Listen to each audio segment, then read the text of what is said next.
नमस्कार दोस्तों, स्वागत है आपका सच बनाम झूठ प्रोग्राम में। दोस्तों, प्रश्न ये है कि क्या भगवान की भक्ति करने के बावजूद भी आपको प्रारब्ध के पाप कर्म भोगने पड़ेंगे? हम आज इसी बात पर चर्चा करेंगे। जानने के लिए देखिए पूरी वीडियो। हम आपके सामने कुछ भारतीय संतों के विचार रखने जा रहे हैं जिनका प्रारब्ध के पाप कर्म के लिए क्या कहना है। तो आइए इस कड़ी में सबसे पहले जानते हैं विचार देवकीनंदन ठाकुर जी का। आपके प्रयास से, भगवत भजन से वो कम हो सकता है, समाप्त नहीं हो सकता। अगर आप सत्कर्म करें, अगर आप भजन करें तो उसे कम हो सकता है, समाप्त नहीं हो सकता। हमारे शास्त्रों में कहा है तुम्हारे कर्म का फल तुम्ही को भोगना पड़ेगा। अब जानते हैं विचार आसाराम जी के। क्या हमें प्रारब्ध के पाप कर्म भोगने पड़ेंगे या नहीं, इस विषय पर इनका क्या कहना है। अवश्यमेव भोक्तृत्वं कृतं कर्म शुभाशुभम्। अच्छे बुरे कर्मों का फल अवश्यमेव भोगना पड़ता। जो लोग मनस्वी हैं, सत्संग पर ध्यान नहीं देते, खाली संत का आशीर्वाद ले जाते या संत के शिष्य कहलाते, फिर मनमाना कर्म करते, उनको भी कर्म का फल तो भुगतना ही पड़ता है देर से। अब जानते हैं इस्कॉन से रुक्मिणी कृष्ण प्रभु जी के विचार। गीता में ये भी बताया गया है किसी भी क्षण हम निष्क्रिय नहीं रह सकते, कुछ ना कुछ क्रिया तो हम करते ही हैं और उस क्रिया का फल हमें भुगतना ही पड़ेगा। और परमात्मा हमारे पूर्व जन्मों के सभी कर्मों का ब्यौरा रखते हैं। पूर्व जन्मों के कर्मों के अनुसार जो हम डिजर्व करते हैं उसके अनुसार हमें परिणाम मिलता है। और जो पूर्व जन्मों के पापों का फल मुझे मिल रहा है उसको मुझे स्वीकार करना चाहिए और अपने कर्मों के फलों को ठीक करने के लिए मुझे भगवान की भक्ति में जुड़ना चाहिए। हरे कृष्ण। अब जानते हैं जैन धर्म से जैन साध्वी वैभव श्री जी के विचार। कि हमने आज दिन तक प्रवचनों में ऐसा सुना है कि भोगे बिना बंधे हुए कर्मों का छुटकारा संभव नहीं है। अब जानते हैं संत रामपाल जी महाराज के विचार।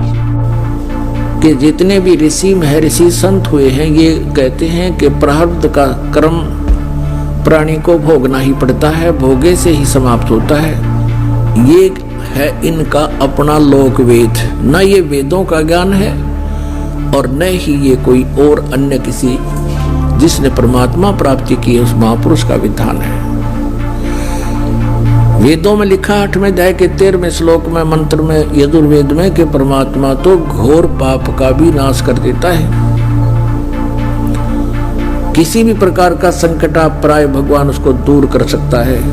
पुणात्मा यदि प्राणी को जैसा उसके भाग्य में है वैसा ही भोगना पड़े तो कोई ना भक्ति करे और ना भगवान की जरूरत फिर हमने।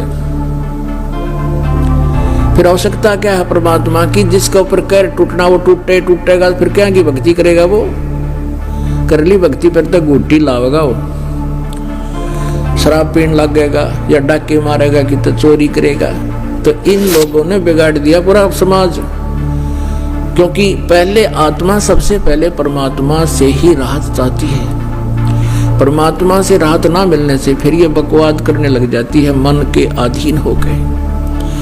और जब परमात्मा का सहयोग आपको मिलेगा, आपको इतना सुख देगा भगवान, इतना बेनिफिट देगा, इतना आपको जो है बरकत देगा, आप सोच भी नहीं सकते।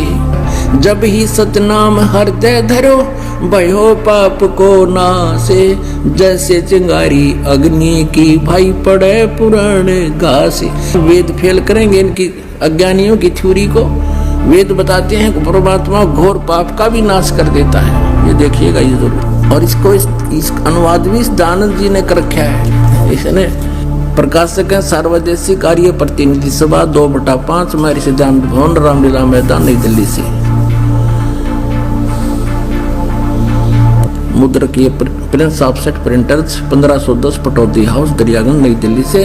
और महर्षि दानंद सरस्वती कृत इसका अनुवाद किया इसने। यही is not writer of the Vedas, ये वेदों का लेखक नहीं है, वेदों का अनुवाद करता है महर्षि दानंद। ओनली अनुवाद में भी इसने, ये देखिएगा 8वें अध्याय का 13वां मंत्र, ये है अध्याय 8 यजुर्वेद 8वां अध्याय। यजुर्वेद भाषा भाष्य, ये 13वां मंत्र है। 13वां, इसमें क्या लिखा है? देव कर्तस्य एनस्य अवजनम असि, मनुष्य कर्तस्य एनस्य अवजनमसि, पितर कर्तस्य एनस्य अवजनमसि, आत्म कर्तस्य एनस्य अवजनमसि, अनस्य अवजनमसि।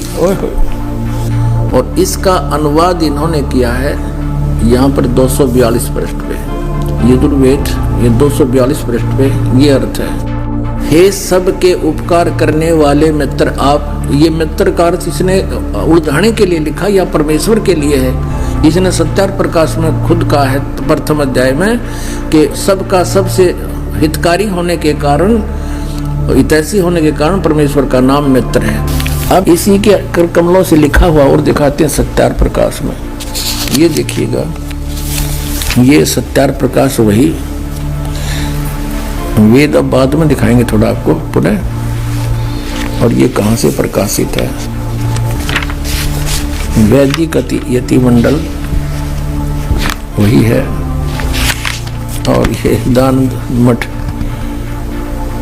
वाना मार्ग से प्रिंटेड है, आचार्य प्रिंटिंग प्रेस रोहतक से, दान मठ वाना मार्ग रोहतक से। इसके प्रथम समोल्लास में और पृष्ठ नंबर 18 पे ये नीचे क्या कहता है कि जो सबसे स्नेह करे, सबको प्रीति करने योग्य है, वह परमेश्वर सबका सच्चा मित्र है। इससे परमेश्वर का नाम मित्र है। तो वहाँ मित्र की जगह हम परमेश्वर कहेंगे। बिल्कुल यहाँ है परमेश्वर की महिमा, वेद कोई मित्रा की थोड़ी है। और दान देने वाले के पाप मित्र के नाश करेगा, बता कोई बात है? तो ये मित्र परमेश्वर का नाम लिख दिया इसने। तो हम यहाँ परमेश्वर कहेंगे, हे सबके उपकार करने वाले परमेश्वर, दान देने वाले के अपराध के विनाश करने वाले हो। यानी जो दान देता है उसके प्रारब्ध में जो पाप हैं उनका नाश कर देते हो। यानी कुछ ऐसे पाप हैं जो दान से नष्ट होते हैं, कुछ ऐसे पाप हैं जो अपनी सेवा से साफ होते हैं, कुछ ऐसे पाप हैं स्वाध्याय से साफ होते हैं, नाश होते हैं, कुछ ऐसे पाप हैं जो सतनाम से ही, जो किसी से भी ना हो पर सतनाम से होते हैं। तो यहाँ लिखा है कि दान देने वाले के अपराध के विनाश करने वाले हो। वेद बता रहे हैं भगवान की महिमा। साधारण मनुष्यों के किए हुए अपराध, एनस्य मन अपराध के विनाश करने वाले हो, अक्षमा करने वाले हो। और पिता के किए हुए विरोध आचरण के अच्छे प्रकार हरने वाले हो, नाश करने वाले हो। क्योंकि एवजन माने नाश करना, और आत्म करते से अपने किए हुए एनस्य माने पाप के, अवजन माने दूर करने वाले हो, नाश करने वाले हो, अवजन माने विनाश करने वाले हो। एनस अधर्म के यानी घोर पाप के नाश करने हारे हो। और हो जानता हुआ मैं कुछ भी अधर्म आचरण किया करता हूँ वा करूँ। ओह, वे तो कहते पहले जो कर चुके और अब कर रहा हूँ और आगे भी जो करूँगा, अनजानपने में तो जो कुछ भी किया करता हूँ करूँ, उस सब का एनस माने पाप का, दुष्ट आचरण नहीं। एनस से हम सब कुछ पढ़ सकते हैं, इसको भी पढ़ सकते हैं संस्कृत को, क्योंकि नागरी लिपि है। एनस माने पाप है, तो कहते उस सर्वस्य माने सब, एनस माने पाप के, अवजन माने नाश करने वाले आप हैं।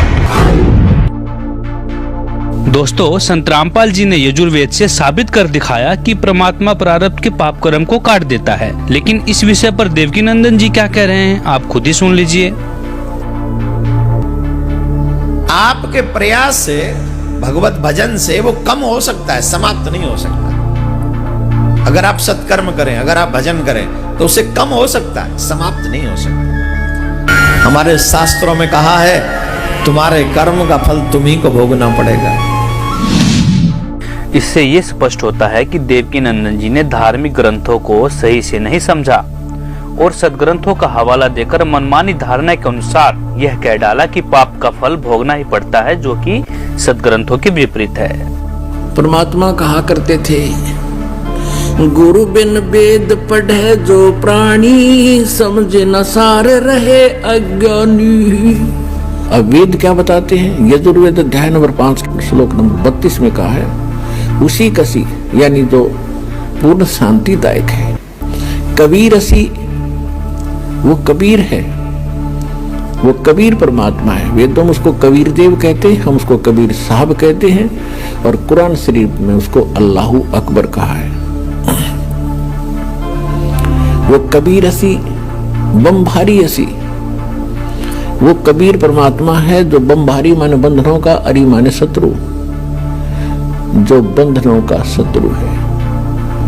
अंगारी असी, जो पाप नाशक है, पापों का शत्रु। अग माने पाप, अरी माने शत्रु, जो पापों का शत्रु है, जो पाप नाशक है।